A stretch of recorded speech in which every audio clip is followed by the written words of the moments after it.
তিরমিজি শরীফের হাদিসের মধ্যে এসেছে আল্লাহর নবী বিশ্বনবী মুহাম্মদুর রাসূলুল্লাহ সাল্লাল্লাহু আলাইহি ওয়াসাল্লামের সাহাবী জান্নাতের টিকিট প্রাপ্ত সাহাবায়ে কেরামদের মধ্যে অন্যতম একজন সাহাবী যার নাম হলো উসমান গনি। হযরত উসমান গনি যখন কোন কবরের পাশের মধ্যে দাঁড়ানোর পর নবীজির সাহাবী উসমান হাওমাও করে কান্না করতেন। বিশ্বনবী মুহাম্মদুর রাসূলুল্লাহর সাহাবী উসমান গনি যখন কোন কবরের পাশ দিয়ে অতিবাহিত হয়ে যাইতেন, যাওয়ার সময় হযরত উসমান গনি এত বেশি কান্নাকাটি করতেন যার কোনো সীমা নাই। এবার পর্যায়ে সাহাবায়ে কেরামের জিজ্ঞাসা করলেন, হে বিশ্ব নবীর সাহাবী উসমান, তোমার সম্মুখে যখন জান্নাতের বর্ণনা করা হয়, তোমার সম্মুখে যখন জাহান্নামের বর্ণনা করা হয়, তুমি এত বেশি কান্নাকাটি করো না, যত বেশি কান্না তুমি ওই কবরের পাশে দাঁড়ানোর পর করো অথবা কবরের পাশ দিয়ে যাওয়ার সময় করো, তার কি আসল ব্যাপারটা কি? এবার বিশ্বনবীর সাহাবী হযরত উসমান গনি জবাব দিলেন, শোনো, আমি নবীজির পবিত্র জবান মোবারক থেকে শুনেছি আল্লাহর নবী বলেছেন, বিশ্বনবী মুহাম্মদুর রাসূলুল্লাহ বলেছেন, এই কবর থেকে আর ভয়ানক কোনো ঘাট আর নাই। নবীজি বলেছেন, ওই কবরটা হলো আখিরাতের প্রথম ঘাট। এই মানুষটা কবরের ঘাটের মধ্যে নাজাত পেয়ে গেল, তার জন্য আনাওয়ালা সকল মঞ্জিল হাসর মিজান ফুলসের সব আসান হইয়া গেল। আমি উসমান গনি নবীজির পবিত্র জবান মোবারক থেকে এটাও শুনেছি আল্লাহর নবী বলেছেন, এই কবরটা হলো আখিরাতের প্রথম ঘাট। যে মানুষ কবরের ঘাটের মধ্যে গাড়ার মধ্যে নাজাত হইয়া গেল, তার জন্য সমস্ত আনাওয়ালা মঞ্জিল আসান হইয়া গেল। আল্লাহর নবী আরো বলেছেন, আল্লাহর কসম করে বলি দুনিয়ার মানুষ, আল্লাহর নবী বলেছেন, এই কবরের থেকে বেশি ভয়ানক কোন ঘাট আমি মুহাম্মদুর রাসূলুল্লাহ আর কোথাও দেখি নাই।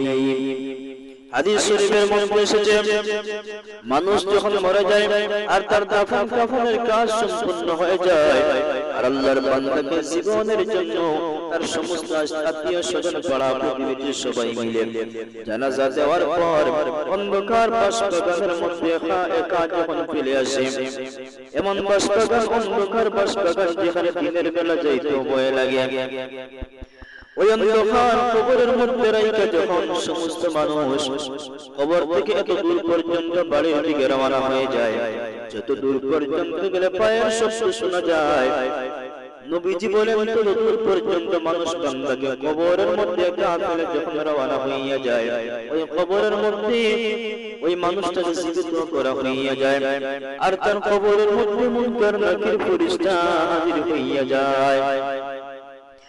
মুনকার নাকিরের মানা হলো আজনবী, নতুন। ওই ফেরেশতায়ে কেরামদের চক্ষু দুইটা থাকবে নীল নীল বর্ণের, আর মুনকার নাকির ফেরেশতায়ে কেরামদের সূরত লম্বা লম্বা কিতাবের কিতাবের মধ্যে এসেছে।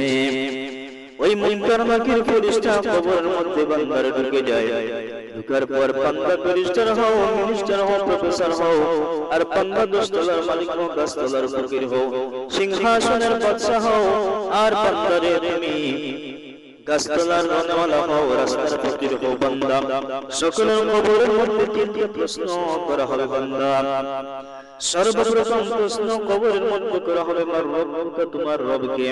এবার আল্লাহর বান্দারে সারাটা জিন্দেগি এই মানুষটা দিনদার বান্দা, মুমিন বান্দা, সারাটা জীবন আল্লাহ তার প্রশ্ন করে কবরের মধ্যে চলে গেল, এই বান্দার অটোমেটিক জবান থেকে জবাব বেরিয়ে আসবে, রব্বি আল্লাহ, আমার রব আল্লাহ। এবার সর্বপ্রথম কবরের মধ্যে প্রশ্নের জবাব দিয়ে ফেলবে, দেওয়ার পর এবার দ্বিতীয় নম্বর প্রশ্ন কবরের মধ্যে করা হবে, ওমা দীনুকা, তোমার দিন কি? যেই মানুষটা সারাটা জীবন শরীয়তের মোতাবেক জিন্দেগি পরিচালনা করে কবরের মধ্যে চলে আসলো, আল্লাহর বান্দার জবান থেকে জবাব বেরিয়ে আসবে দ্বীনি আল ইসলাম। এবার দুইটা প্রশ্নের জবাব সঠিক হইয়া গেল, এবার তিন নম্বর প্রশ্ন কবরের মধ্যে করা হবে, ওমা নবিয়ুকা, তোমার নবীকে? এবার যে মানুষটা সারাটা জীবন পা থেকে মাথা পর্যন্ত নবীজির সুন্নাত লালন করে কবরের মধ্যে চলে আসলো, ওই মানুষটাকে যখন কবরের মধ্যে প্রশ্ন করা হবে, ওমা নবিয়ুকা, তোমার নবীকে? অটোমেটিক তার জবান থেকে জবাব বেরিয়ে আসবে,